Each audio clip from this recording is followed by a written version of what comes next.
I know this doesn't make sense, but the word of the Lord is you've got to stay on the ship. Don't jump ship. You will be spared. You won't lose a hair on your head if you stay on the ship. And someone needs to hear this. You feel so discouraged, so disappointed, so disillusioned that you're like, God, you know what? I'm out. I'm tapping out. I'm going to jump ship. And the word of the Lord to you is don't jump ship. Stay in that marriage. Stay where God has placed you. Stay where God has planted you. The answer is not jumping off the ship, walking away from the purposes of God, walking away from the word of God. Stay on the ship. Paul never planned to be. He was bringing an offering back from the different churches to the church in Jerusalem that was struggling. Out of all of that, an uproar happens. Paul gets put in prison. He says, I want to go before Caesar. I'm going to go to Rome. And so that now they finally put him on a ship. So he gets on a ship. So I'm thinking Mediterranean. I'm Greek.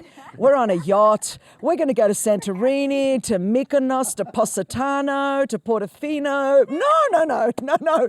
Go to Acts 27. I mean, Paul all the way through here starts saying, okay, we started to go and the winds were against us. The minute he gets on, the winds are against him. So it's not bad enough that you're a prisoner. Now the winds are against you. And then he goes with difficulty. If I go right through, I'll give you some scriptures here for people that are reading because it'll encourage you so much. The scripture goes on and it says the winds came against us. After here, it says in verse 7, we sailed slowly for a number of days and arrived with difficulty off Cnidus as the wind did not allow us to go further. And we could go through Acts 27, that word, difficulty, dangerous. It's so fascinating as you keep working through this whole chapter. It says everything happened was hard. And he goes through and then he says, we come all the way through. And of course, then he talks about the fact that the northeaster came, which meant it's almost like if you think of the cyclones that were hitting, have hit the coast of America. The Bible goes on to say that we couldn't see. Paul says, since we were violently storm-tossed. So imagine the seasickness. They're being violently storm-tossed. He said, we began to jettison the cargo. So these are cargo ships. So this is all of your money is now being thrown overboard. A lot of people feel that way. People feel like, God, I didn't even ask to be on this ship. I didn't ask for this wind. And now you're telling me I have to throw everything I've worked for overboard. I mean, Paul's going through this. And then the Bible says, that this is a very big part. He says, when neither sun nor stars appeared for many days, no small tempest lay on us, all hope of our being saved was abandoned. A lot of America, I think, feels like this right now, and the whole world in many ways. It's like, God, where's the sun? Where's the stars? Now, remember, this is pre-navigation. So the sun and the stars and the moon was how the ship could see. And here we've got this northeaster. We've got black skies. You can't see the stars. You can't see the sun. I think a lot of people feel like, God, where are you? I can't hear you. I can't see you. It is pitch black. The ship is out of control. I feel nauseous because I feel the wind, the waves. And I think a lot of Christians are finding this confusing because the Lord never said you're not going to feel the storm. He didn't say you're not going to feel the wind or the waves. And the whole world, for the first time in my lifetime, I'm talking to 22 officers, and we've got one thing in common. We're all in lockdown. We're all shut down. It didn't matter if it was Bulgaria, the Ukraine, South Africa, Greece. It's a level playing field. And I'm feeling what they're feeling, and we're all feeling it. But God is still in control because Paul says to them, now typical Paul, men, you should have listened to me. Said no woman to her husband ever. But anyway, it's like, you'll need to watch Better Together for that. But we will tell you about that. But he goes on and says, but this is what I want someone to hear because this is going to be a word for someone. Paul says, you should have, listened to me because we wouldn't have incurred this injury and loss. Yet now I urge you to take heart, for there will be no loss of life among you, but only of the ship. I want someone to hear that. Yeah. Some ships have to be lost, Matt. Yeah. Some relationships have to be lost. Some friendships have to. There's been a lot of loss, but there are some ships that had to run aground. Our trust became the ship. And God's like, oh, no. You don't need this ship. You don't realize it. But your hope became the ship rather than where you were going. But he goes on and he says this. And he says, for this very night, I love this. For this very night there stood before me an angel of the God to whom I belong and whom I worship. And he said, do not be afraid, Paul.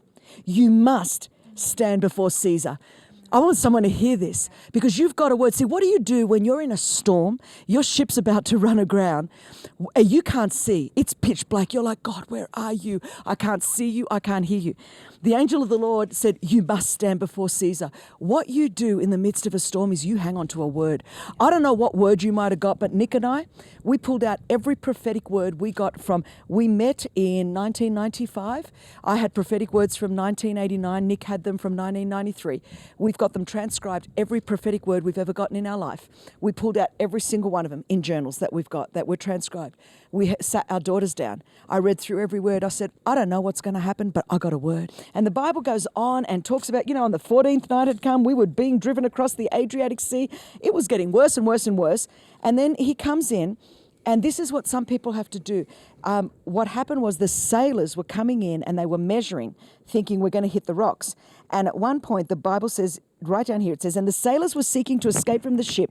They had lowered the ship's boat to the sea under the pretense of laying out anchors to the bow. Paul said to the centurion and to the soldiers, unless these men stay in the ship, you cannot be saved. So the ship's coming up now, and they've had all of these storms. I mean, the worst northeaster storms. The ship is now about to run aground. We could see the rocks. The ship's going to run. So everyone wants to jump ship to save their lives. I see this happening.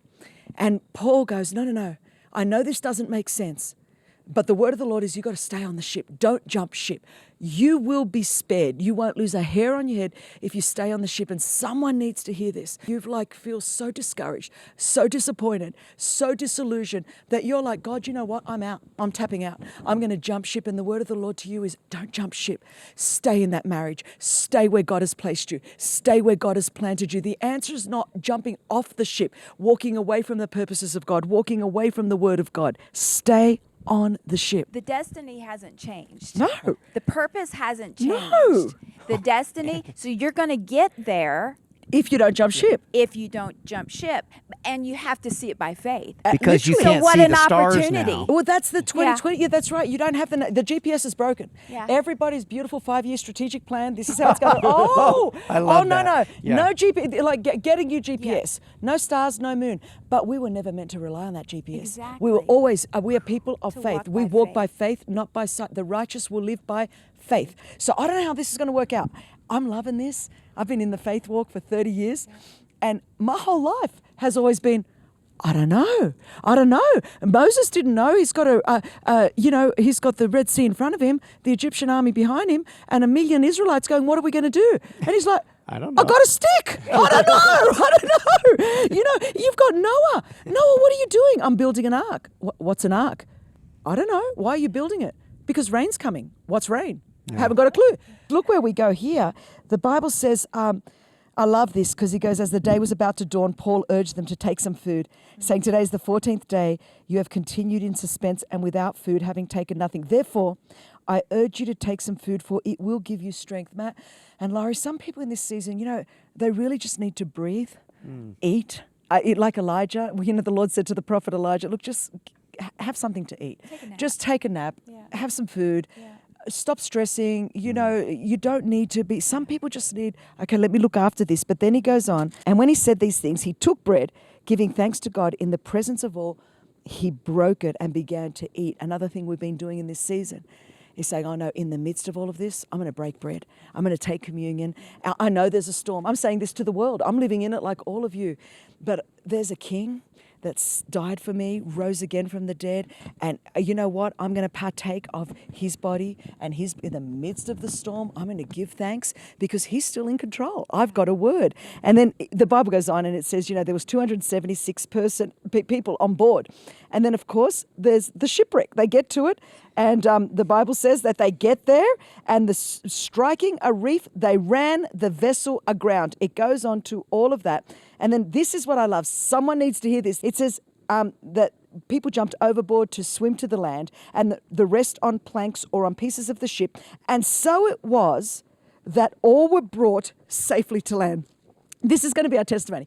I'm laughing because Dr. Luke is writing this. He's there with Paul. And so we're in the book of Acts. It's all action. And after this chapter in 27, where we've had storms and shipwrecks, his final word on it is, and we were brought safely to land. We're not going to talk about the storm and the shipwreck and the cargo we threw overboard and everything we lost. And we're not going to keep rehashing how traumatic and how bad and how much. He goes, oh, can we all just stop and have a praise break? We're still here. We woke up this morning and we were brought safely to. Somebody needs to take a praise break and go, I know I've lost a lot. I know there's been challenges, but I'm not going to talk about all of the rest of chapter 27 because I'm at we were brought safely to land. Let me just stop and go, I'm here. And then look at the first verse of chapter 28. And after we were brought safely through, so there he is again. We were brought safe. He says safely to land. They lost the ship. They lost the cargo. Yeah. They almost lost their lives.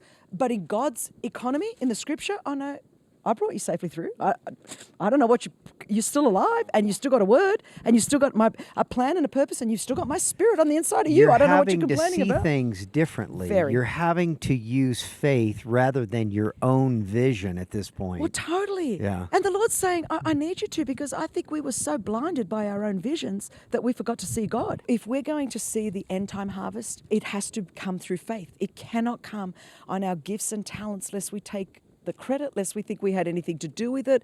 We had to I've loved it. Another thing I said to the team on the first meeting, I said, I'm fine. Because see, all this that you all see it now. The good news is I saw it when it wasn't here. So I know how to believe God. I go, so with all this, there's no problem. I know how to believe God. If we lost everything, I believe God all over again. If everything shut down, I'd get in the back and I'd start walking and we'd have revival. People would be healed. I'd go knocking on doors, praying I'll find a way and I will see signs, wonders and miracles because I know the God of miracles. I said, the challenge with you, and we have hundreds of millennials working for us. I said, you know my faith, but I need you to know your faith. We need a generation to know. At TBN, our mission is to use every available means to reach as many individuals and families as possible with the life-changing gospel of Jesus Christ. Thank you for helping make the gospel of grace go around the world. Without you, we couldn't do it. God bless you.